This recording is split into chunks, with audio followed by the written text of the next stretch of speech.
नमस्कार मित्रों, जैसा कि आप सभी जानते हैं हम हिंदी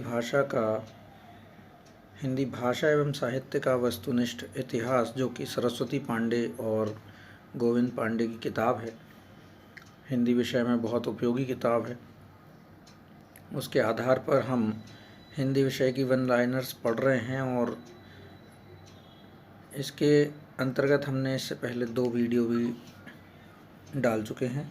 उनकी लिंक हम इसके डिस्क्रिप्शन बॉक्स में दे देंगे और आशा है आप इन्हें पसंद कर रहे होंगे।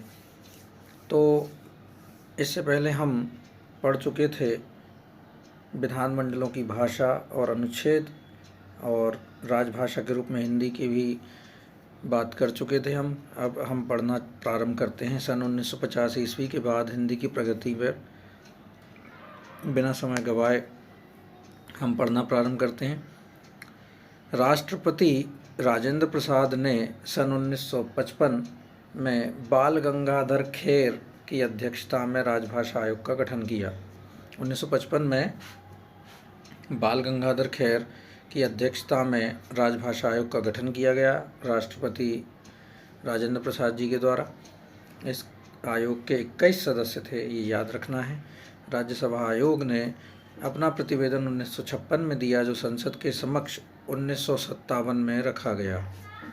राजभाषा आयोग की सिफारिशों की समीक्षा करने के लिए 1957 ईस्वी में गोविंद बल्लभ पंत की अध्यक्षता में संयुक्त संसदीय राजभाषा समिति का गठन किया गया। संयुक्त संसदीय समिति में 30 सदस्य थे, जिनमें लोकसभा के 20 तथा राज्यसभा के 10 सदस्य थे। संयुक्त संसदीय समिति इसने अपना प्रतिवेदन 1959 में दिया। संयुक्त संसदीय समिति के सुझावों पर ध्यान देते हुए राष्ट्रपति ने 2 स्थायी आयोगों की स्थापना की, जो कि निम्नलिखित हैं। राजभाषा विधायी आयोग 1961 विधि मंत्रालय के द्वारा, वैज्ञानिक एवं तकनीकी शब्दावली आयोग 1961 शिक्षा मंत्रालय के द्वारा। ये प्रश्न पूछे जाते हैं कि वैज्ञानिक एवं तकनीकी शब्दावली आयोग किस मंत्रालय के अधीन है और राजभाषा विधायी आयोग किस मंत्रालय के अधीन है। तो राजभाषा जो आयोग है वो विधि मंत्रालय के अधीन है और वैज्ञानिक एवं तकनीकी शब्दावली आयोग शिक्षा मंत्रालय के अधीन कार्य करता है। सन 1976 में राजभाषा विधायी आयोग को समाप्त कर दिया गया। राजभाषा से संबंधित महत्वपूर्ण अधिनियम निम्नलिखित हैं। राजभाषा अधिनियम 1963 1967 में जैसे संशोधित किया गया था। राजभाषा अधिनियम 1963, राजभाषा संकल्प 1968, प्राधिकृत पाठ अधिनियम 1973, राजभाषा नियम 1976, 63, 68, 73, 76, 63, 68, 73, 76 राजभाषा अधिनियम, फिर राजभाषा संकल्प, प्राधिकृत पाठ अधिनियम और राजभाषा नियम 63, 68, 73, 76 इस प्रकार याद रख लीजिएगा। राजभाषा अधिनियम में 1963 में कुल 9 धाराएं हैं, ये बहुत महत्वपूर्ण है। राजभाषा अधिनियम 1963 में कुल 9 धाराएं हैं। राजभाषा नियम 1976 में कुल 12 नियम हैं। राजभाषा अधिनियम में धाराएं हैं, अधिनियम में धाराएं बनती हैं, और राजभाषा नियम जो है नियम में 12 नियम हैं और राजभाषा अधिनियम में 9 धाराएं हैं। राजभाषा नियम 1976 के अधीन केंद्रीय सरकार के कार्यालयों को 3 वर्ग क्षेत्रों में विभाजित किया गया है, जो निम्न है। का वर्ग, खा वर्ग और गा वर्ग। का वर्ग के अंतर्गत पत्र व्यवहार हिंदी में ही किए जाते हैं जिन राज्यों में, उनकी सूची है। खा वर्ग में पत्र व्यवहार द्विभाषिक नीति का पालन होता है और गा वर्ग में पत्र व्यवहार केवल अंग्रेजी में ही किया जाता है। तो का वर्ग के अंतर्गत उत्तर प्रदेश, मध्य प्रदेश, राजस्थान, बिहार, हिमाचल, हरियाणा, दिल्ली, छत्तीसगढ़ भी है। पत्र व्यवहार जिनकी द्विभाषिक नीति में होता है खा वर्ग के राज्यों में, वहाँ पर पंजाब, गुजरात, महाराष्ट्र, चंडीगढ़, अंडमान निकोबार आदि हैं। पत्र व्यवहार अंग्रेजी में ही किए जाएं वहाँ पर पश्चिम बंगाल, उड़ीसा, उत्तर पूर्वी क्षेत्र, द्रविड़ भाषी क्षेत्र इत्यादि हैं। हिंदी व्याकरण का इतिहास एक परिचय के रूप में पढ़ लेते हैं। संभवतः 1658 ईस्वी में मिर्ज़ा खां द्वारा रचित ब्रजभाषा व्याकरण हिंदी का सबसे प्राचीन व्याकरण है। ये याद रखना है, 1658 ईस्वी में मिर्ज़ा खां द्वारा रचित ब्रजभाषा व्याकरण हिंदी का सबसे प्राचीन व्याकरण है। खड़ी बोली का प्रथम व्याकरण सन 1715 ईस्वी के आसपास बोलचाल की भाषा को आधार बनाकर डच ईस्ट इंडिया कंपनी के कर्मचारी जोहानस जोशुआ केटलर ने लिखा था। सबसे पहले 1658 में मिर्ज़ा खां द्वारा ब्रजभाषा व्याकरण और उसके बाद जोहानस जोशुआ केटलर के द्वारा 1715 ईस्वी में बोलचाल की भाषा को आधार बनाकर ईस्ट इंडिया कंपनी के कर्मचारी ने लिखा था खड़ी बोली का प्रथम व्याकरण। जॉर्ज ग्रियर्सन तथा सुनीति कुमार चटर्जी के अनुसार हिंदी का प्रथम व्याकरण जॉन गिलक्राइस्ट द्वारा रचित हिंदुस्तानी ग्रामर है। जॉर्ज ग्रियर्सन और सुनीति कुमार चटर्जी ने पहला व्याकरण किसको माना है? वो हिंदुस्तानी ग्रामर को माना है, जिसको जॉन गिलक्राइस्ट ने लिखा था। हिंदुस्तानी ग्रामर अंग्रेजी पद्धति पर लिखा हिंदी का प्रथम व्याकरण है। हिंदी व्याकरण से संबंधित कुछ प्रमुख रचनाएं निम्नलिखित हैं। जॉन फर्ग्यूसन ने a dictionary of Hindustani language लिखी। जॉन वार्थनिक गिलक्राइस्ट ने a grammar of the Hindustani language लिखी और द ओरिएंटल लिंग्विस्टिक भी लिखी। एस.एच. केलॉग ने a grammar of the Hindi language लिखी 1875 ईस्वी में। एडविन ग्रीव्स ने आधुनिक हिंदी व्याकरण लिखा। इसको याद रखिएगा, महत्वपूर्ण है। एडविन ग्रीव्स ने आधुनिक हिंदी व्याकरण लिखा 1896 ईस्वी में। हडले ने short grammar of the Moors language लिखी 1779 में। लल्लू लाल ने हिंदी कवायद लिखी। श्री लाल ने भाषा चंद्रोदय लिखी। रामजतन ने भाषा तत्वबोधिनी लिखी। लल्लू लाल ने हिंदी कवायद, श्री लाल ने भाषा चंद्रोदय 1853 में, रामजतन ने भाषा तत्वबोधिनी 1858 में।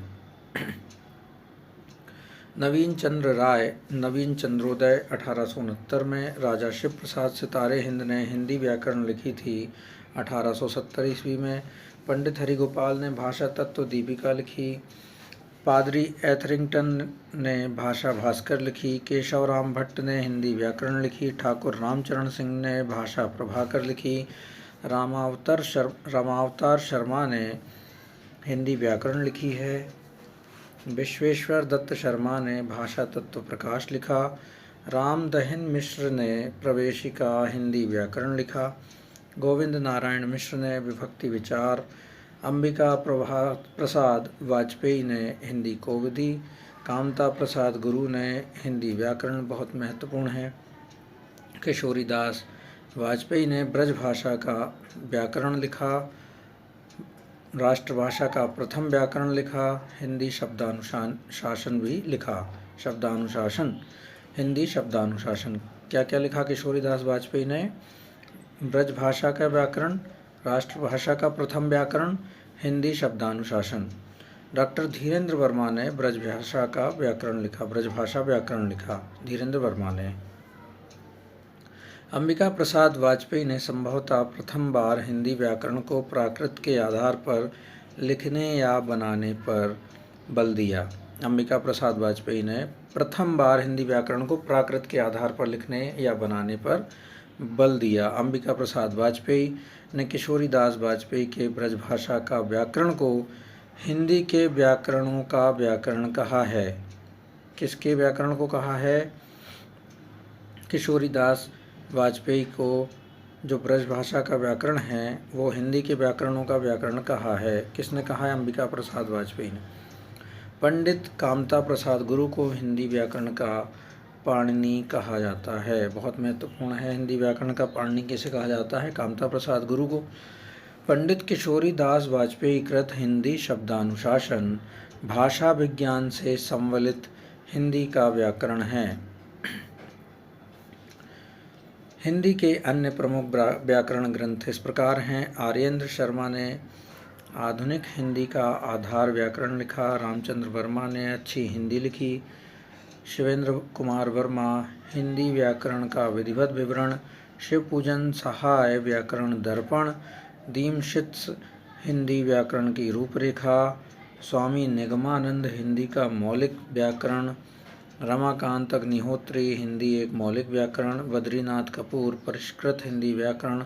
हरदेव बाहरी व्यवहारिक हिंदी व्याकरण तथा रचना। वचनदेव कुमार बृहद हिंदी भास्कर। वासुदेव नंदन प्रसाद ने आधुनिक हिंदी व्याकरण और रचना।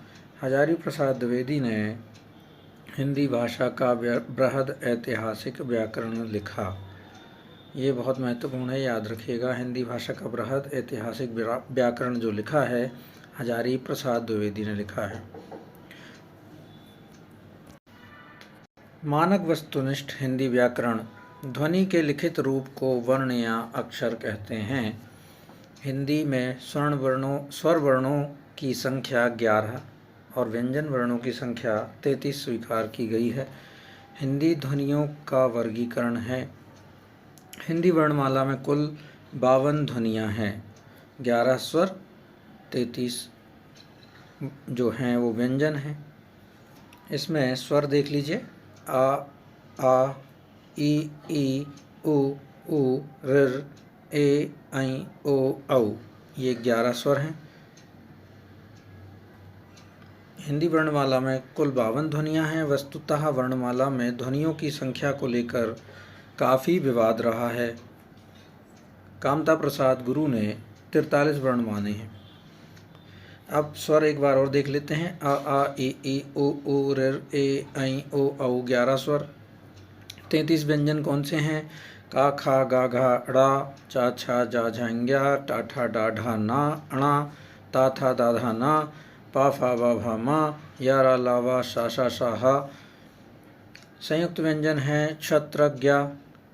अयोगवाह में अम और अहा विसर्ग है। अम को अनुस्वार बोलते हैं, अहा को विसर्ग बोलते हैं। द्विगुण व्यंजन ला और लहा, ला और ढा। कुल मिलाकर ये 52 ध्वनियाँ हो गई हैं। 33, 11 कितने हो गए? 44 और 8, 52। अनुस्वार अम तथा विसर्ग का स्वर और व्यंजन के साथ योग न होने के कारण इन ध्वनियों को अयोगवाह कहते हैं। किशोरी दास वाजपेयी के अनुसार अयोगवाह स्वरों के ही अनंतर आते हैं। स्वरों का वर्गीकरण उच्चारण स्थान, मात्रा, जीव की स्थिति, मुख विवर, ओष्ठ की स्थिति आदि के आधार पर स्वरों का निम्न ढंग से वर्गीकरण किया जा सकता है। ये हमें पढ़ना है, थोड़ा सा एक बार पढ़ लेते हैं। आ को कंठ उच्चारण से होता है, ह्रस्व मात्रा है, मध्य जीव की स्थिति होगी और अर्धविव्रत और ओष्ठ की स्थिति उदासीन होगी। मुख्य विवर जो होगा अर्धविव्रत होगा और ओष्ठ की स्थिति उदासीन होगी। ऊपर जो दिए गए हैं इसकी तालिका एक बार पढ़ लेते हैं। स्वर, इसका उच्चारण, फिर उसकी मात्रा, जीव की स्थिति, मुख्य विवर और ओष्ठ की स्थिति। आ को हम, छोटे आ को हम कंठ, ह्रस्व और मध्य जीव की स्थिति के अंतर्गत अर्धविव्रत की श्रेणी में रखेंगे। बड़े आ को जो हम रखते हैं, आ की मात्रा आ वाले को, कंठ दीर्घ मात्रा में होता है, कंठ का उच्चारण होता है, दीर्घ उसकी मात्रा होती है, जीव की स्थिति पश्च होती है, विव्रत स्वर होता है, अवृत्तमुखी इसकी ओष्ठ की स्थिति होती है। छोटा ई को तालव्य, उच्चारण की स्थिति तालव्य पर होती है, ह्रस्व मात्रा होती है, जीव की स्थिति अग्र होती है और अर्ध संवृत इसकी मुख्य विवर है। अवृत्तमुखी इसकी ओष्ठ की स्थिति है। बड़ी ई को भी तालव्य से ही बोला जाता है, दीर्घ मात्रा होती है, पश्च स्वर होता है, अग्र उसका जीव की स्थिति होती है, संवृत और अवृत्तमुखी इसकी ओष्ठ की स्थिति होती है। छोटा ऊ को ओष्ठ पर बोला जाता है। मात्रा ह्रस्व है, पश्च जीव की स्थिति है, अर्ध संवृत और वृत्तमुखी इसकी स्थितियां हैं। बड़ा ऊ को बोलते हैं ओष्ठ पर, दीर्घ इसकी मात्रा है। पश्च संवृत वृत्तमुखी एक की मात्रा जो कंठ तालव्य पर है उसे दीर्घ मात्रा के रूप में समझा जाता है। अग्र स्थिति है जीव की, अर्धविव्रत इसको मुख्य विवर है और अवृत्तमुखी ओष्ठ की स्थिति है। बड़े ऐ की जो मात्रा है वो भी कंठ तालव्य पर ही है, दीर्घ स्वर है, अग्र विव्रत और अवृत्तमुखी इसकी स्थितियां हैं। ओ जो ओ की मात्रा वाला है कंठोष्ठ, कंठ और ओष्ठ के द्वारा बोला जाता है उच्चारण में। दीर्घ है, पश्च भाग है स्थिति पर जीव का और अर्धव्रत और वृत्तमुखी है। औ की मात्रा कंठोष्ठ, दीर्घ, पश्च विव्रत और वृत्तमुखी इसकी स्थितियां हैं। स्वर वह ध्वनि है जिसके उच्चारण में हवा अबाध गति से मुख विवर से निकलती है। स्वर वह ध्वनि है जिसके उच्चारण में हवा अबाध गति से मुख विवर से निकलती है। इसकी प्रमुख विशेषताएं हैं। स्वरों का स्वतंत्र उच्चारण किया जा सकता है, सभी स्वर अक्षरिक होते हैं, सभी स्वर अल्प प्राण होते हैं, सभी स्वर घोष वर्ण होते हैं। ये चारों विशेषताएं बहुत महत्वपूर्ण हैं। स्वरों का स्वतंत्र उच्चारण किया जा सकता है, सभी स्वर अक्षरिक होते हैं, सभी स्वर अल्प प्राण होते हैं, सभी स्वर घोष वर्ण होते हैं। व्यंजनों का वर्गीकरण पढ़ लेते हैं। व्यंजनों को दो आधारों पर वर्गीकृत किया गया है, उच्चारण स्थान और प्रयत्न स्थान। उच्चारण स्थान के आधार पर कंठ, तालव्य, मूर्धन्य, दंत, वर्त्स्य, ओष्ठ, दंतोष्ठ, स्वर यंत्रीय आदि में रखा गया है उच्चारण के स्थान के आधार पर। कंठ वर्ग में का, खा, गा, घड़ा। तालव्य वर्ग में चा, छा, जा, झा, इंग्या, या, शा। मूर्धन्य में तालु के मूर्धभाग से बोला जाता है टा, ठा, डाढ़ा, अणा, शा। दंत में दांतों के मूल से बोला जाता है ता, था, दा, धा। वर्त्स में ना, सा, राला। ओष्ठ में दोनों होठों से बोला जाता है पा, फा, पा, भा, मा। दंतोष्ठ में निचले होठ और ऊपर के दांतों से वा, फा। स्वर यंत्रीय में काकल्य में का अकेला बोला जाता है। प्रयत्न के आधार पर किस प्रकार से बोले जाते हैं व्यंजन, उन्हें भी पढ़ लेते हैं। प्रयत्न के आधार पर किया गया विभाजन भी दो ढंग का होता है, आभ्यंतर प्रयत्न और बाह्य प्रयत्न। आभ्यंतर प्रयत्न जो है इसके आधार क्या हैं, एक तो स्पर्श व्यंजन जो होते हैं का, खा, गा, घा, अड़ा, का वर्ग, चा, छा, जा, झा, इंग्या, चा वर्ग, टा, ठा, डा, ढाणा, टा वर्ग, ता, था, दा, धा, ना, ता वर्ग, पा, फा, मा, पा वर्ग। अंतस्थ व्यंजन यारा, लावा। ऊष्म व्यंजन शाशा, साहा। अर्ध स्वर या, वा। पार्श्विक ला। लुंठित प्रकंपित रा। अनुनासिक ड़ा। इंग्या, अणा, ना, मा। अनुनासिक जिसकी ध्वनि नाक से निकले। बाह्य प्रयत्न में घोष प्रत्येक वर्ग का प्रथम व द्वितीय वर्ण घोष होता है। अघोष जो होता है प्रत्येक वर्ग का तृतीय, चतुर्थ, पंचम वर्ण। जैसे यहाँ पर पहले और दो ये दोनों हैं तो ये घोष वर्ण होंगे, बाकी के जो तीन होंगे वो अघोष वर्ण होंगे। महाप्राण वर्ग जो होता है प्रत्येक वर्ग का द्वितीय और चतुर्थ वर्ण महाप्राण द्वितीय और चतुर्थ वर्ग वर्ण। और अल्प प्राण में प्रथम, तृतीय और पंचम।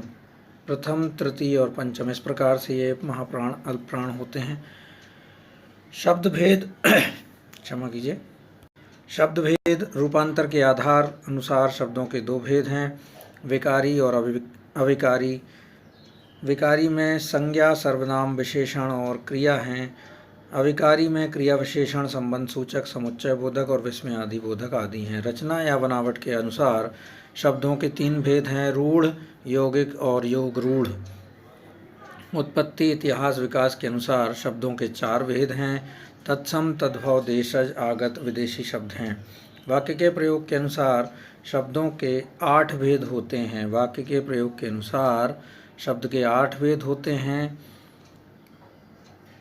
संज्ञा ये जो 8 भेद हैं उनके आधारभूत पढ़ लेते हैं। संज्ञा जो होती है जिससे किसी वस्तु भाव जीव का नाम बोध हो उसे संज्ञा कहते हैं। हमने बचपन से पढ़ी है संज्ञा की परिभाषा, वही यहाँ पे भी पढ़ना है।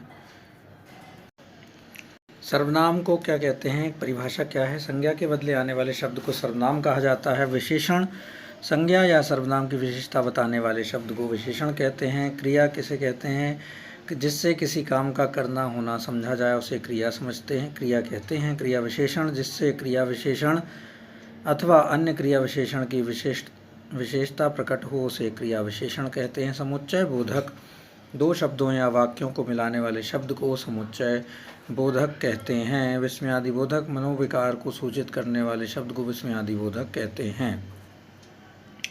अब संज्ञा के मुख्यतः 5 भेद दिए गए हैं, यहाँ पर ये पढ़ लेते हैं। व्यक्तिवाचक संज्ञा, जातिवाचक संज्ञा, समूहवाचक संज्ञा, द्रव्यवाचक संज्ञा और भाववाचक संज्ञा। व्यक्तिवाचक संज्ञा किसे कहते हैं? व्यक्तिवाचक संज्ञा जिस संज्ञा से एक ही वस्तु, पदार्थ अथवा व्यक्ति का बोध हो उसे व्यक्तिवाचक संज्ञा कहते हैं। जातिवाचक संज्ञा में जिस संज्ञा से किसी एक ही प्रकार की वस्तुओं, पदार्थों अथवा व्यक्तियों का बोध हो उन्हें जातिवाचक संज्ञा कहते हैं। समूहवाचक संज्ञा में जिस संज्ञा से किसी वस्तु या व्यक्ति को समूह का बोध हो उसे समूहवाचक संज्ञा कहते हैं। द्रव्यवाचक संज्ञा में जिस संज्ञा में माप तौल किसी वाली वस्तु का बोध हो उसे द्रव्यवाचक संज्ञा कहते हैं। भाववाचक संज्ञा में जिस संज्ञा से पदार्थ में पाए जाने वाले धर्म या गुण, अवस्था अथवा व्यापार का बोध हो उसे भाववाचक संज्ञा कहते हैं। द्रव्यवाचक एवं भाववाचक संज्ञा का प्रायः बहुवचन नहीं होता है, ये याद रखना है। द्रव्यवाचक और भाववाचक का प्रायः बहुवचन नहीं होता है। संज्ञा के रूपांतर या विकार 3 कारणों से होते हैं, लिंग, वचन और कारक। संज्ञा के रूपांतर किन कारणों से होते हैं? लिंग, वचन और कारक। लिंग के जो परिभाषा है, संज्ञा के जिस शब्द से स्त्री या पुरुष की जाति का बोध हो उसे लिंग बोलते हैं। वचन किसे कहते हैं? विकारी शब्दों के जिस रूप से संख्या का बोध हो। कारक किसे कहते हैं? संज्ञा या सर्वनाम के जिस रूप से उसका संबंध वाक्य के किसी दूसरे शब्द के साथ प्रकाशित होता है उस रूप को कारक कहते हैं। जिस रूप से उसका संबंध वाक्य के किसी दूसरे शब्द के साथ प्रकाशित होता है उस रूप को कारक कहते हैं। संबंध बताया जाता है। हिंदी में लिंग के 2 भेद हैं, पुल्लिंग और स्त्रीलिंग। हिंदी में वचन के भी 2 भेद हैं, एक वचन और बहुवचन। हिंदी में कारक के 8 भेद हैं। कर्ता कारक जिसकी विभक्ति ने है, कर्म कारक विभक्ति को है, कर्ण से, संप्रदान को, के लिए, अपादान से, संबंध कारक का, के, की, रा, रे, री, अधिकरण में, पर, संबोधन कारक है, अजी, अहो आदि। कर्ता, कर्म, करण, संप्रदान, अपादान, संबंध, अधिकरण, संबोधन। सर्वनाम में केवल 7 कारक होते हैं, इसमें संबोधन कारक नहीं होता है। ये बहुत महत्वपूर्ण प्रश्न है। कठिन प्रश्न जब बनते हैं तो इसी प्रकार पूछे जाते हैं। संज्ञा में तो हिंदी में कारक के जो होते हैं वो 8 कारक होते हैं संज्ञा के लिए, लेकिन सर्वनाम के लिए 7 कारक होते हैं। संबोधन कारक नहीं होता है क्योंकि वो निर्जीव वस्तु होती। सर्वनाम के बारे में पढ़ लेते हैं। सर्वनाम कितने प्रकार के होते हैं? 6 भेद हुए हैं इसके। पुरुषवाचक, निजवाचक, निश्चयवाचक, अनिश्चयवाचक, संबंधवाचक, प्रश्नवाचक। पुरुषवाचक पुरुषों के नाम के बदले आने वाला शब्द पुरुषवाचक कहलाता है। मैं, तू, आप ऐसे शब्द यूज़ किए जाते हैं, उपयोग किए जाते हैं, वहाँ पुरुषवाचक सर्वनाम होगा। निजवाचक जिस सर्वनाम का प्रयोग स्वयं अपने लिए हो वह निजवाचक सर्वनाम कहलाता है। आप पुरुषवचन आपसे भिन्न है, पुरुषवाचक आपसे भिन्न है, अपने आप जैसा बोलते हैं ना, उस हिसाब से बात की जा रही है यहाँ पे। निश्चयवाचक वक्ता के पास अथवा दूर की किसी वस्तु का बोध होता है, यह, वह, से। अनिश्चयवाचक जिस सर्वनाम से किसी विशेष वस्तु का बोध नहीं होता, जैसे कुछ, कोई।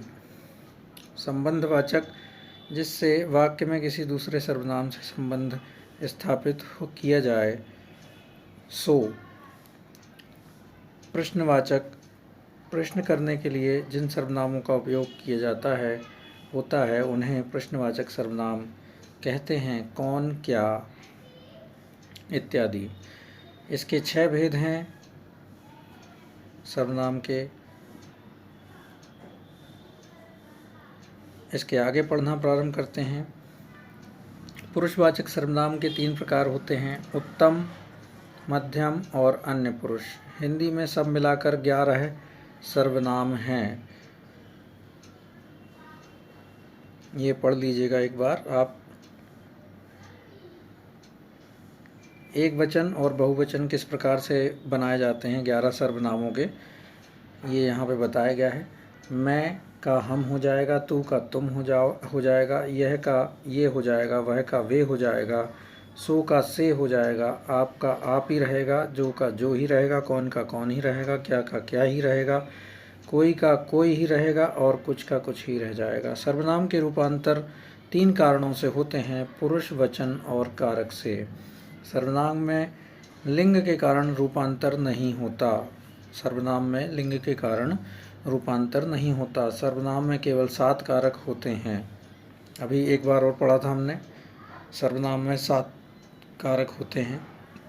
विशेषण के बारे में पढ़ लेते हैं। कामता प्रसाद गुरु के आधार पर विशेषण के भेद एवं उपभेद रेखाचित्र निम्न हैं। विशेषण के 3 भाग हुए हैं, 3 प्रकार हुए हैं, संख्यावाचक, गुणवाचक और सार्वनामिक। संख्यावाचक के 3 भेद हैं और सार्वनामिक के 2 भेद हैं। संख्यावाचक के निश्चित संख्यावाचक, अनिश्चित संख्यावाचक और परिणाम बोधक। सार्वनामिक के मूल, सार्वनामिक, यौगिक, सार्वजनिक। सार्वनामिक है ये।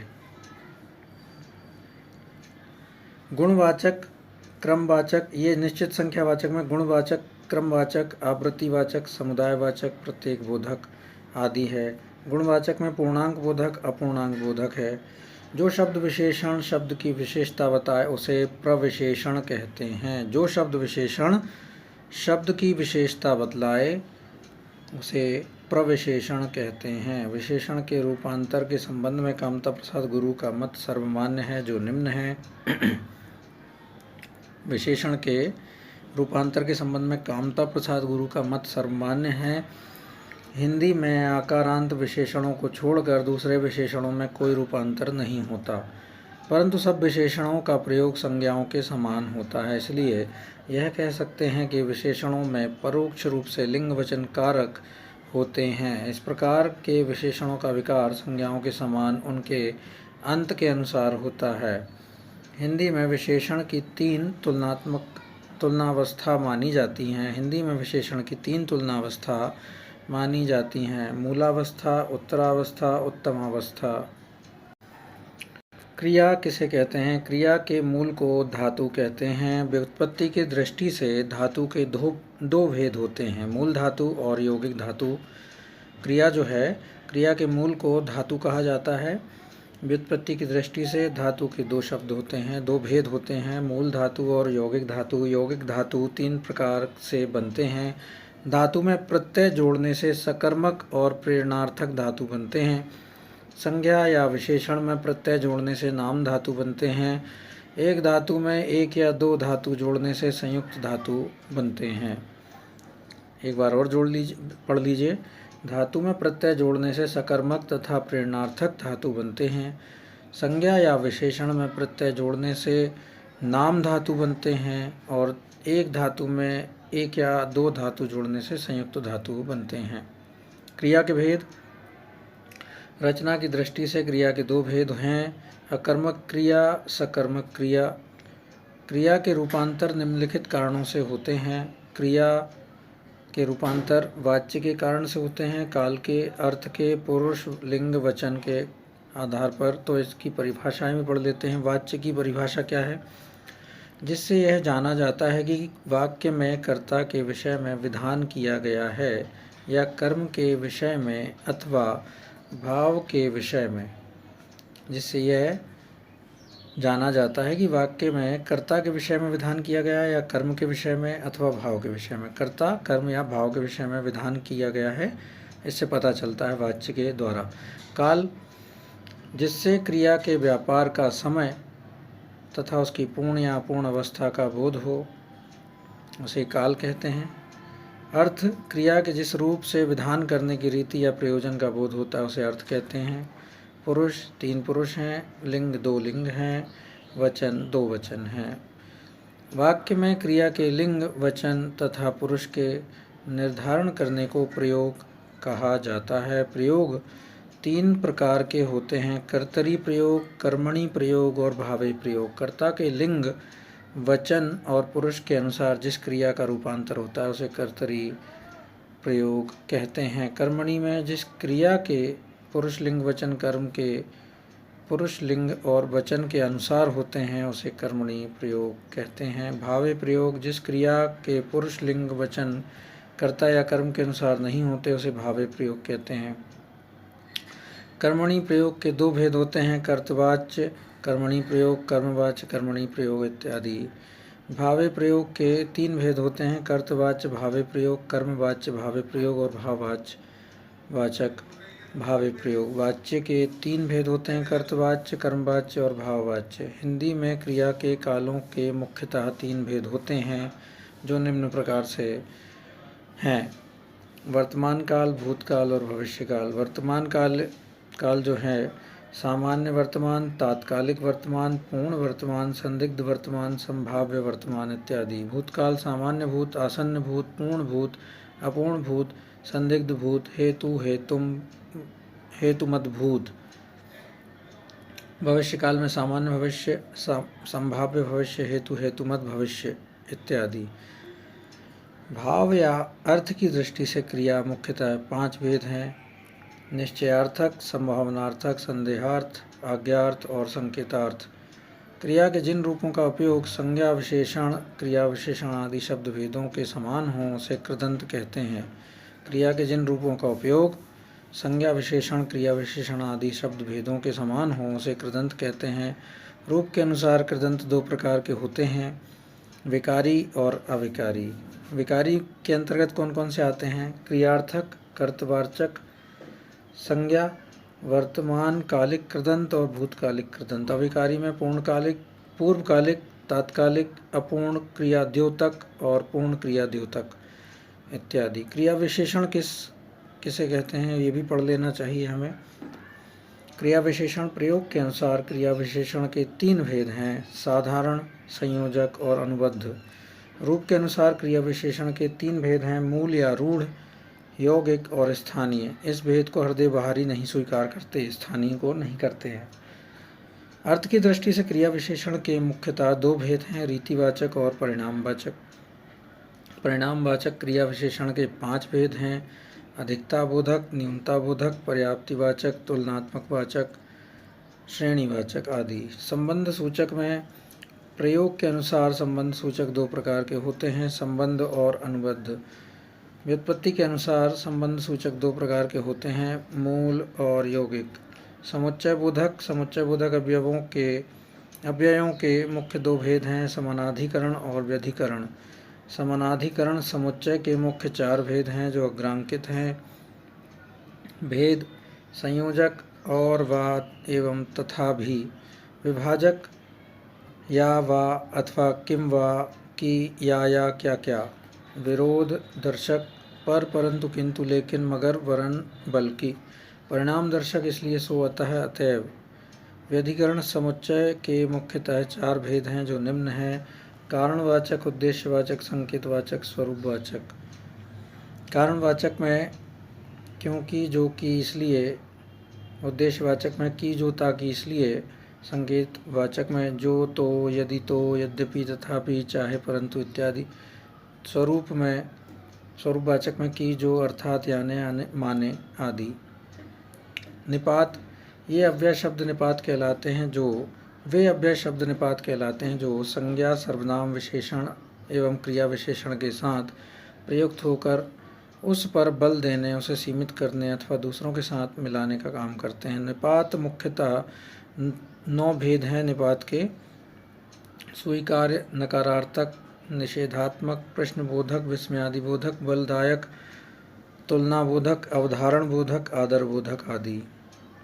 स्वीकार में हाँ जी, नकारात्मक में नहीं नहीं जी नहीं, निषेधात्मक मत, प्रश्नबोधक में क्या न, विस्मयादिबोधक में क्या काश काश की, बलदायक या सीमा बोधक में तो ही, तक, पर, सिर्फ, केवल, तुलना बोधक में सा, अवधारण बोधक में ठीक, लगभग, करीब, आदर बोधक में जी। अब यहाँ पे जो अभी हमने तेज़ स्पीड में पढ़ लिया है, उतने ज़्यादा महत्वपूर्ण चीज़ें नहीं थी, ज़्यादा नहीं पूछी जाती हैं, लेकिन एक बार पढ़ना आवश्यक था, इसलिए हमने पढ़ लिया। अब समास पढ़ लेते हैं, थोड़ा सा प्रश्न बनते हैं इनके अंतर्गत, इसलिए थोड़ा सा धीरे पढ़ लेते हैं। समास: कामता प्रसाद गुरु के अनुसार 2 या अधिक शब्दों का परस्पर संबंध बताने वाले शब्दों अथवा प्रत्ययों का लोप होने पर उन 2 या अधिक शब्दों के जो एक स्वतंत्र शब्द बनता है, उस शब्द को सामासिक शब्द कहते हैं, और उन 2 या अधिक शब्दों का जो संयोग होता है उसे समास कहलाता है। कामता प्रसाद गुरु के अनुसार क्या है? 2 या अधिक शब्दों का परस्पर संबंध बताने वाले शब्दों अथवा प्रत्ययों का लोप होने पर उन 2 या अधिक शब्दों में जो एक स्वतंत्र शब्द बनता है, उस शब्द को सामासिक शब्द कहते हैं, और उन 2 या अधिक शब्दों का जो संयोग होता है वह समास कहलाता है। हिंदी में समास के मुख्यतः 4 भेद माने जाते हैं, निम्न हैं: अव्ययीभाव, तत्पुरुष, द्वंद्व और बहुब्रीहि। अव्ययीभाव समास में पहला या पूर्व पद प्रधान होता है और सामासिक पद क्रिया विशेषण अव्यय हो जाता है। तत्पुरुष समास में अंतिम या दूसरा पद प्रधान होता है। अव्ययीभाव में पहला पद, तत्पुरुष में दूसरा पद प्रधान होता है। इस समास में पहला पद बहुधा संज्ञा या विशेषण होता है। द्वंद्व में जिस समास में दोनों पद प्रधान हो वह द्वंद्व कहलाता है। अव्ययी में प्रथम पद, तत्पुरुष में द्वितीय पद, द्वंद्व में दोनों पद, बहुब्रीहि में कोई भी पद प्रधान नहीं होता। ये याद रखना है हमें। अव्ययी में प्रथम पद, पूर्व पद, तत्पुरुष में अंतिम या दूसरा पद, द्वंद्व में दोनों पद, बहुब्रीहि में कोई पद नहीं। जिस समास में कोई पद प्रधान नहीं होता और जो अपने पदों से भिन्न किसी संज्ञा का विशेषण होता है उसे बहुब्रीहि समास कहते हैं। तत्पुरुष समास के मुख्य 2 भेद हैं। तत्पुरुष समास के 2 भेद हैं: व्यधिकरण तत्पुरुष और समानाधिकरण तत्पुरुष। व्यधिकरण तत्पुरुष और समानाधिकरण तत्पुरुष। सामासिक शब्दों का संबंध व्यक्त कर दिखाने की रीति को विग्रह कहा जाता है। सामासिक शब्दों का संबंध व्यक्त कर दिखाने की रीति को विग्रह कहा जाता है। प्रमुख सामासिक पदों की सूची अग्रांकित है, इसे पढ़ना है हमें। अव्ययीभाव समास में यथा विधि, यथाशक्ति, निधड़क, वर्जिश, यथास्थान, यथासाध्य, भरपेट, बखूबी, यथाक्रम, प्रतिमान, भड़ दौड़, नाहक, यथासंभव, व्यर्थ, अनजाने, हर घड़ी, आजन्म, प्रत्यक्ष, हर रोज़, हर दिन, आमरण, समक्ष, हर साल, बेकाम, यावत जीवन, परोक्ष, बेशक, बेखटके, प्रतिदिन, निडर, बेकफ, बेफायदा, हाथों हाथ, पल पल, दिनानुदिन, उपकूल, निर्भय, साल दर साल, बीचों बीच, बराबर, आपाद मस्तक। तत्पुरुष में हैं स्वर्ग प्राप्त, जल पिपासु, दुखार्त, तुलसीकृत, गगनचुंबी, आशातीत, मदांत, भक्तिवश, जड़ी मार, देशागत, देह चोर, कष्ट साध्य, ग्रहागत, प्रेम सिक्त, मुँहचोर, गुणहीन, कटखोदवा, जल शक्ति, मुँह मांगा, शराहत, गिरहकट, रस भरा, अकाल पीड़ित, मनमाना आदि। इनको आगे पढ़ना है, आपको पढ़ लीजिएगा, बहुत सारी संख्या है आप किताब में से।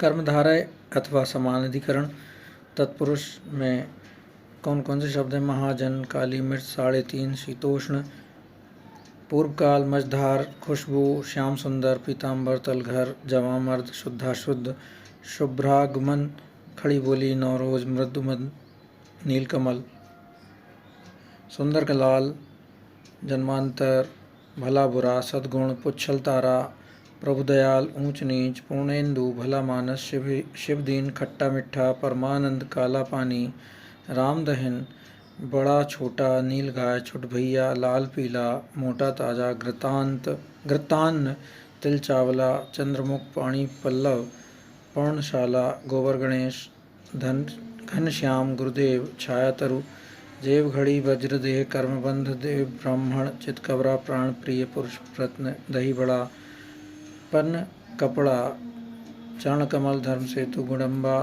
नीदड़ भक्की।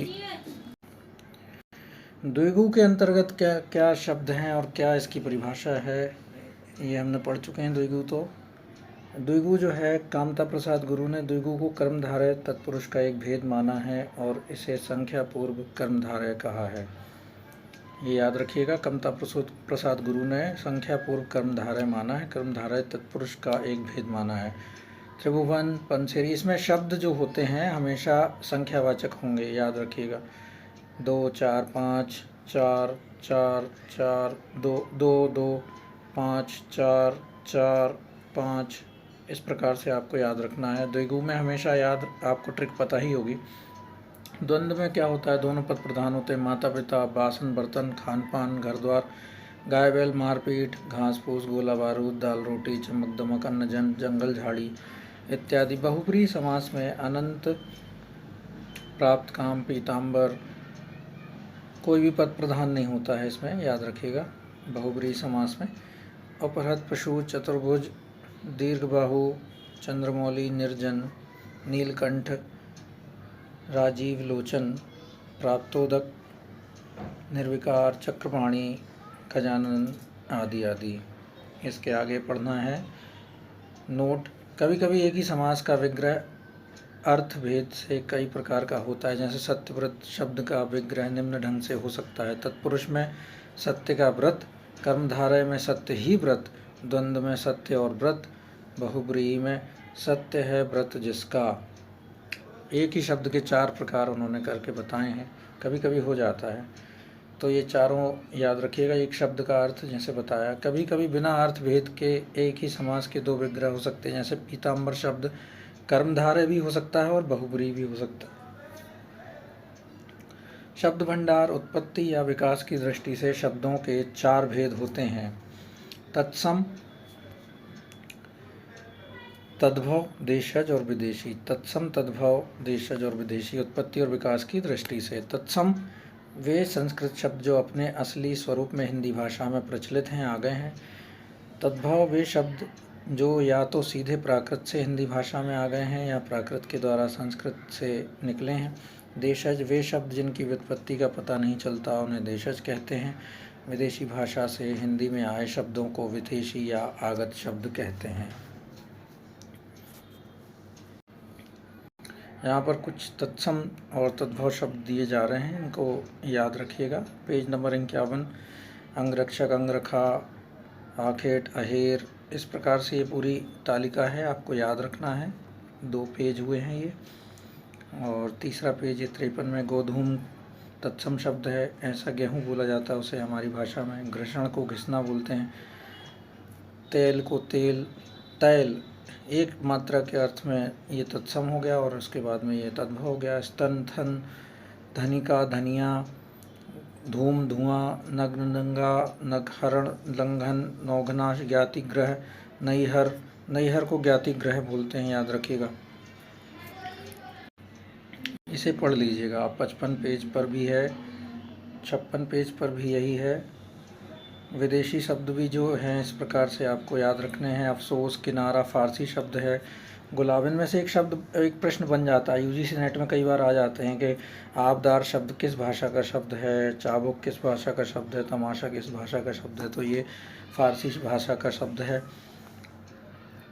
पैदावार, माशा, रंग, सरासर, पलक, मलाई, रोगन, सुर्ख, ये फारसी भाषा के शब्द हैं। अदा, ईमान, किताब, जहन, किताब अरबी का है। अजब, उम्र, कायदा, तकाजा, अमीर, एहसान, कत्ल, तकदीर, अजीब, औसत, खबर, तारीख, अजायब, औरत, ख़त्म, तकिया, दावत, औलाद, खत, तमाशा, ये इत्यादि जो शब्द हैं ये अरबी शब्द हैं। पुर्तगाली शब्द कौन कौन से हैं? अलग तरह, काजू, काजू शब्द जो है पुर्तगाली है। परात, मस्तूल, अनानास, किरानी, पपीता, मेज, आलपीन, क्रिस्तान, पादरी, लवादा, अलमारी, गमला, पाव, रोटी, साया, आया, गिरजा, पिस्तौल, सागू, इस्पात, गोभी, फरमा, ये इतने इत्यादि शब्द जो हैं पुर्तगाली हैं। चीनी जो शब्द हैं चाय और लीची है। जापानी जो है झमपान और रिक्शा है। फ्रेंच शब्द हैं अंग्रेज, कारतूस, कूपन, फ्रांसीसी रिपोर्ताज। रूसी जो है रिपोर्ताज शब्द पूछा गया था एक दो बार। रिक्शा शब्द भी पूछा गया है। चाय भी पूछा गया है, चाय तो बता ही देंगे आप। रूसी शब्द है वोदका, रुबेल, स्पुतनिका आदि। तुर्की शब्द में पूछा गया है उर्दू, पूछा गया है कई बार। चेचक, सराय, तमगा, कालीन, तलाश, सुराज, तमंचा, काबू, तोप, गलीचा, बैग, कैंची, तोशक, सौगात, खां, कुली, दरोगा, बीबी, खातून, कुर्की, बारूद, कुर्ता, आगी, आका, चाकू, बहादुर, मुगल, नागा, चिक, बेगम, खच्चर, चम्मच, लफंगा, चोगा, चकमक, लाश, वक्शी आदि। पोश्तो जो शब्द है गटागट, पटाखा, रोहिला, अचार, गटरगूं, डेरा, मटर गश्ती, अटकल, गुंडा, कुड़कड़ाना, लताड़, कलूटा, टसमस, नगाड़ा, लुच्चा, खचड़ा, जमाल, गोटा, ये पोश्तो शब्द हैं। हमजोली, तहस नहस, कर्राटा, पठान, तड़ाक, भड़ास आदि। डच शब्द पूछे जा सकते हैं तुरुप और बम। ईरानी जो है छत्रप, मेहर, तीर, तूत आदि हैं, ईरानी शब्द हैं। अंग्रेजी शब्द तो आपको समझ में आ ही जाएंगे। अपील, अस्पताल, team, nurse, court, doctor, machine, boat, magistrate, paper, union tax आदि इतने। पुलिस भी शब्द जो है वो अंग्रेजी शब्द है। देशज शब्द जो हैं वो द्राविड़ भाषा से जो आए हैं। उड़द, कुप्पी, टोपी, मीन, ओसार, केतकी, ठेस, मुकुट, कज्जल, घुण, डंका, लाही, कच्चा, चंदन, नीर, लोटा, कटोरा, चिकना, पापड़, सूजी, काच, चूड़ी, पिंड, इडली, काका, झंडा, पेट, सांभर, केड, झूठ, भंगी, डोसा, कुटी, टंटा, माला, पिल्ला आदि ये देशज शब्द हैं। अनुकरणात्मक शब्द जो हैं वे कौन कौन से हैं? किलकारी, खटखटाना, किलकारी दोबारा है, खर्राटा, सनसनाहट आदि। कुछ विद्वानों ने विकास के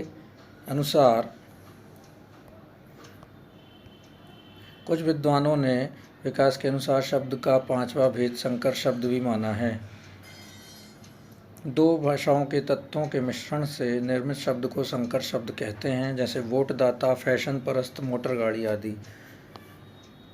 अब इसके बाद हम भाषा विज्ञान पर आते हैं। ये महत्वपूर्ण टॉपिक हो सकते हैं, इसे पढ़िएगा।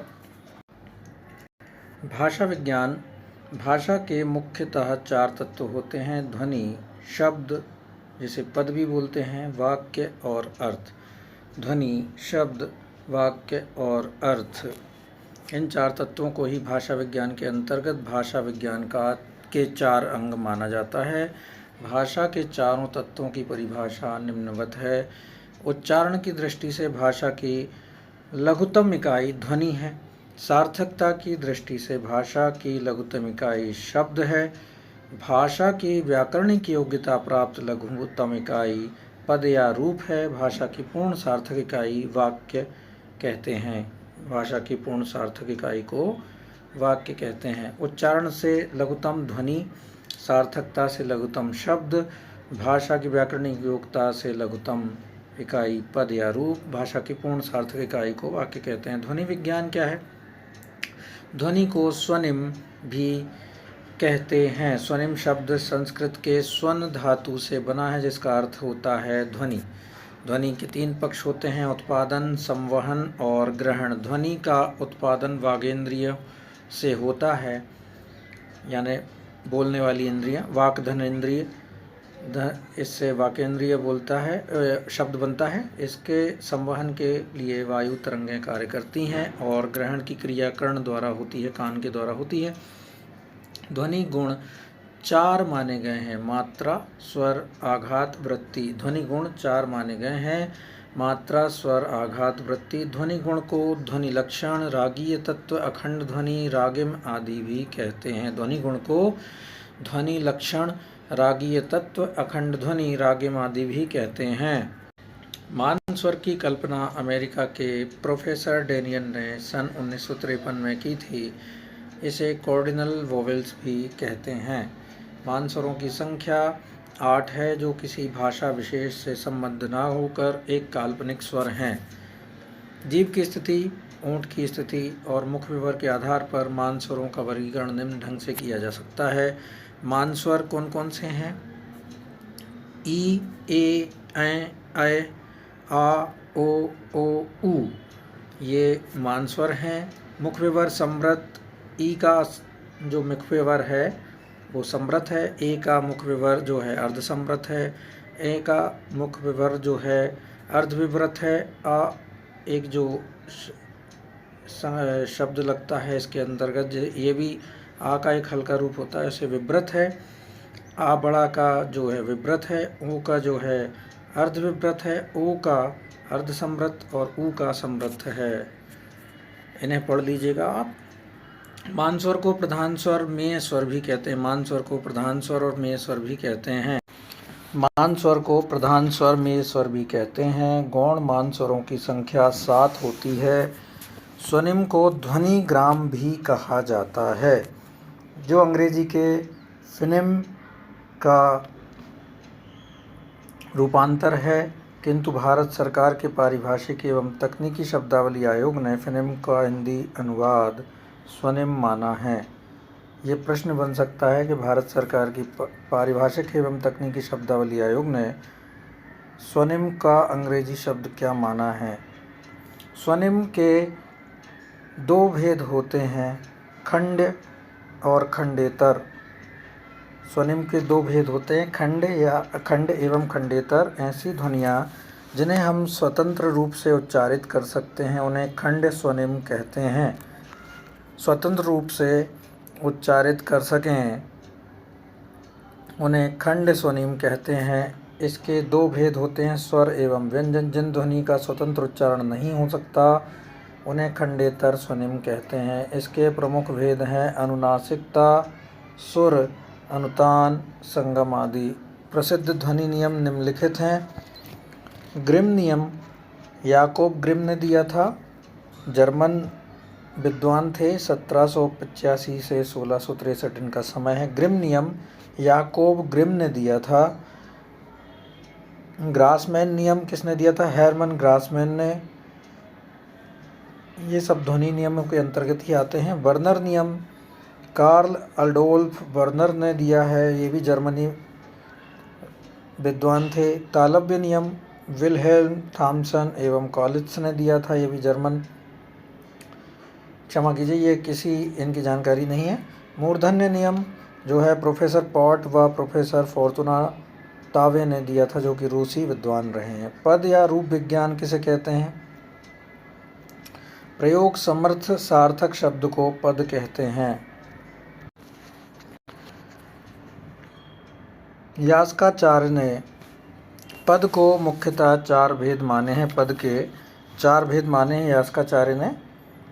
प्रयोग समर्थ सार्थक शब्द को पद कहते हैं। पद या रूप विज्ञान के बारे में हम पढ़ रहे हैं। प्रयोग समर्थ सार्थक शब्द को पद कहते हैं। यास्काचार्य ने पद के मुख्यतः 4 भेद माने हैं, नाम, आख्यात, उपसर्ग और निपात। रूपिम को 4 प्रमुख आधारों पर वर्गीकृत किया जाता है, जो निम्न हैं। प्रयोग, मुक्त रूपिम, बद्ध रूपिम, संयुक्त रूपिम। रचना के आधार पर है। प्रयोग के आधार पर मुक्त रूपिम, बद्ध रूपिम है। रचना के आधार पर संयुक्त रूपिम, मिश्रित रूपिम है। अर्थ व संबद्ध तत्व है। अर्थ तत्व प्रदर्शक रूपिम है। संबंध तत्व प्रदर्शक रूपिम। खंडीकरण ये इतना महत्वपूर्ण नहीं है जो आएगा आपका, फिर भी एक बार पढ़ लीजिए। खंडात्मक रूपिम और अखंडात्मक रूपिम में भी माना गया है। वाक्य विज्ञान किस प्रकार से है? पंडित कामता प्रसाद गुरु के अनुसार एक विचार पूर्णता से प्रकट करने वाले शब्द समूह को वाक्य कहते हैं। एक विचार पूर्णता से प्रकट करने वाले शब्द समूह को वाक्य कहते हैं। आचार्य शुक्ल के अनुसार आकांक्षा, योग्यता, आसक्ति से युक्त पद समूह वाक्य कहलाता है। ये दोनों वाक्य जो है परिभाषाएं बहुत महत्वपूर्ण है वाक्य विज्ञान की। वाक्य की कामता प्रसाद गुरु ने कहा, एक विचार पूर्णता से प्रकट करने वाले शब्द समूह को वाक्य कहते हैं। शुक्ल ने कहा है, आकांक्षा, योग्यता, आसक्ति से युक्त पद समूह वाक्य कहलाता है। पद और वाक्य के महत्व की प्रतिष्ठा को लेकर दो दार्शनिक सिद्धांत प्रसिद्ध हैं। अभिहितान्वयवाद, जिसे पदवाद भी कहते हैं, जिसे कुमारिल भट्ट ने प्रवर्तित किया था। इनका कथन है, अभिहितानाम पदार्थानाम अन्वयः, अभिहितान्वयवाद, कुमारिल भट्ट। अन्विताभिधनवाद, जिसे वाक्यवाद भी कहते हैं, एक पदवाद है, एक वाक्यवाद कहते हैं। प्रभाकर गुरु ने इसका प्रवर्तन किया था। अन्वितानाम पदार्थानाम अभिधानम, इनका कथन है। कुमारिल भट्ट ने अभिहितान्वयवाद दिया था, जिसे पदवाद भी कहते हैं, और अन्विताभिधानवाद जो है प्रभाकर गुरु ने दिया था, जिसे वाक्यवाद भी कहते हैं। कविराज विश्वनाथ ने वाक्य के 3 अनिवार्य तत्व माने हैं। आकांक्षा, अर्थ ज्ञान की पूर्ति की जिज्ञासा को आकांक्षा कहते हैं। योग्यता, बुद्धि संगत संबंध को योग्यता कहते हैं। आसक्ति, जो अव्यवधान है, उसे आसक्ति कहते हैं। वाक्य के मुख्यतः 2 अवयव होते हैं, उद्देश्य और विधेय। वाक्य के मुख्यतः 2 अवयव होते हैं, उद्देश्य और विधेय। विभिन्न आधारों पर वाक्य के भेद निम्नलिखित हैं, अग्रांकित हैं। अर्थ के आधार पर 8 भेद हैं, क्रिया के आधार पर 2 भेद हैं, रचना के 3 भेद हैं, रचना के आधार पर, शैली के आधार पर 3 भेद हैं, आकृति के आधार पर 2 भेद हैं। अर्थ के आधार पर विधान सूचक, निषेध सूचक, आज्ञा सूचक, प्रश्न सूचक, विस्मय सूचक, संदेह सूचक, इच्छा सूचक, संकेत सूचक आदि हैं। क्रिया के आधार पर क्रिया युक्त और क्रिया विहीन आदि 2 भेद हैं। रचना के आधार पर सरल, मिश्र और संयुक्त वाक्य है। शैली के आधार पर शिथिल, समीकृत और आवर्तक है। आकृति के आधार पर योगात्मक और अयोगात्मक वाक्य होते हैं।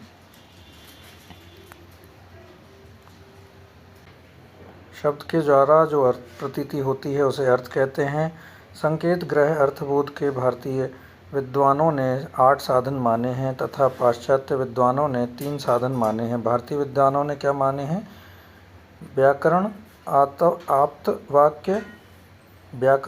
वाक्य, उपमान, वाक्यशेष जिसे प्रकरण भी कहते हैं, विवृति, प्रसिद्ध पद का सन्निधि, व्यवहार और कोश।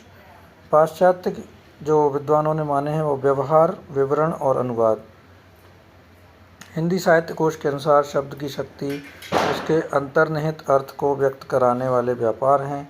इसके प्रमुख भेद निम्न हैं: शब्द और शक्ति और अर्थ। शब्द वाचक होते हैं, लक्षक होते हैं और व्यंजक होते हैं। शक्ति उनकी होती है वाचक की अभिधा,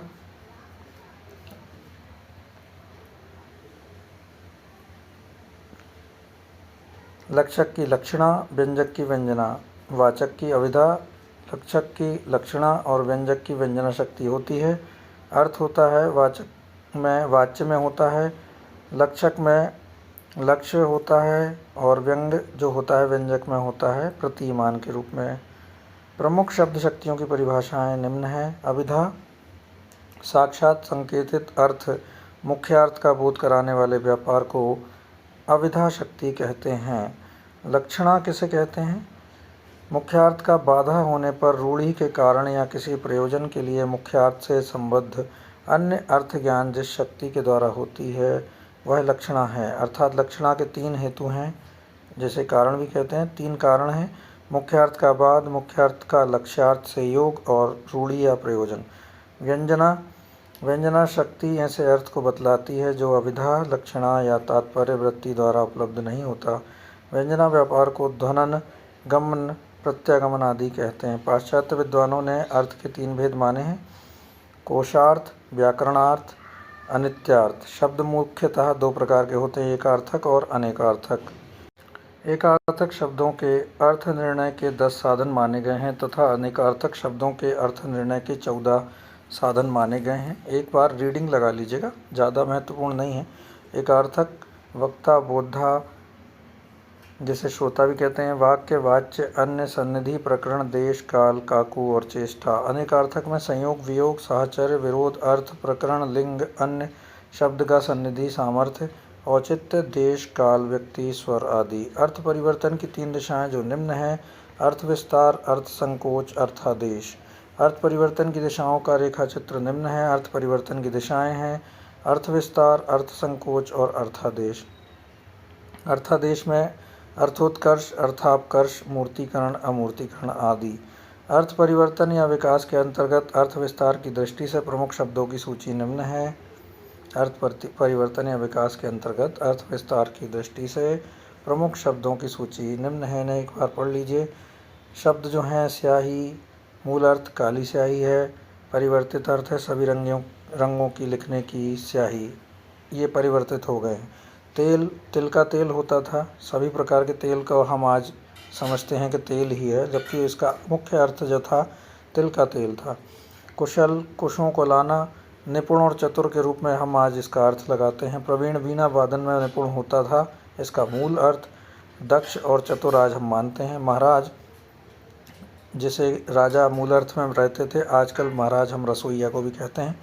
गवेषणा, गाय चाहना, और आज हम खोज के रूप में इसका अर्थ निकालते हैं। अर्थ परिवर्तन या विकास के अंतर्गत अर्थ संकोच की दृष्टि से प्रमुख शब्दों की सूची निम्न है। सर्प शब्द का अर्थ था जो सरकता है, अब परिवर्तित अर्थ है सांप। कुंजर का, जो कुंज में विचरता है, अब हाथी के अर्थ में लिया गया है। धन्य, धान से संबंध आजकल चावल और अन्न को अर्थ के रूप में माना जाता है धान्य का। मोदक, प्रसन्न करने वाला, आज वर्तमान में हम मोदक लड्डू को कहते हैं। बाढ़, बढ़ने की क्रिया, अब जलावेग को कहते हैं। लगान, जो लगाया गया है, अब हम कर के रूप में इसको जानते हैं। गौ, जो है इंद्रिय या पृथ्वी के मूल अर्थ में शब्द प्रयोग किया जाता था, अब गाय के रूप में प्रयोग किया जाता है। ऋक्ष, नक्षत्र और ऋषि के रूप में किया जाता है, अब रीछ को बोला जाता है ऋक्ष। आदर्श, दर्पण, प्रतिलिपि को बोला जाता था, अब अनुकरणीय है। आशा, दिशा, इच्छा, अब इच्छा ही है। अवतार, उतार, भूमिका, अब देवों का जन्म, देवता का जन्म के रूप में अवतार शब्द प्रयोग किया जाता है। मृग को मूल अर्थ में पशु माना जाता था, अब केवल हिरण के लिए मृग बोला जाता है। मुर्गा, मुर्गा को पक्षी बोला जाता था, अब कुक्कुट बोला जाता है। मदक, जो मादक जो है नशीला, अब अफीम के रूप में माना जाता है। खाजा, खाद्य के रूप में माना जाता था, अब एक मिठाई के रूप में मानी जाती है। अन्न, खाया हुआ अर्थ माना जाता था, अब चना गेहूँ के रूप में। लोह, धातु के अर्थ में शब्द प्रयोग किया जाता, अब केवल लोहा के रूप में प्रयोग किया जाता है। अर्थ परिवर्तन के अंतर्गत अर्थादेश की दृष्टि से कुछ प्रमुख शब्दों की सूची भी देख लेते हैं। अर्थोत्कर्ष और अर्थापकर्ष, अमूर्तिकरण और मूर्तिकरण, ये शब्द हैं। मुग्ध, असुर, लाठी, सहारा जो है उपन्यास, फिरंगी, जुगुप्सा, कांटा, सुहाग, सौभाग्य, पाखंड, ये शब्द हैं अर्थोत्कर्ष में। ये अर्थापकर्ष में है, अमूर्तिकरण है और मूर्तिकरण है। इनको एक बार पढ़ लीजिएगा। अब हम पद्य लेखन की परंपरा, हिंदी साहित्य इतिहास लेखन की परंपरा पर आते हैं, जो कि हम अगले पाठ में करेंगे।